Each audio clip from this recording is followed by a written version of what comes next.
Please introduce yourself. My name is Jmarie M. Laurita. I am 29 years old. I live in Magbang, Rizal, Cagayan. I am single. I have two children.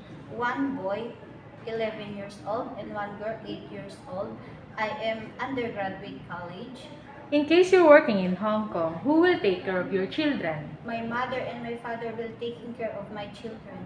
Do you know how to take care of kids? Yes, Can you tell us how? I give them healthy food and taking care properly, ma'am, sir. Give a sample of nursery song. Johnny, Johnny, yes, Papa. Eating sugar, no, Papa. Telling lies, no, Papa. Open your mouth, ha, ha, ha. Why do you want to work in Hong Kong? So that I can provide my family needs, ma'am, sir. And a message to your future employer?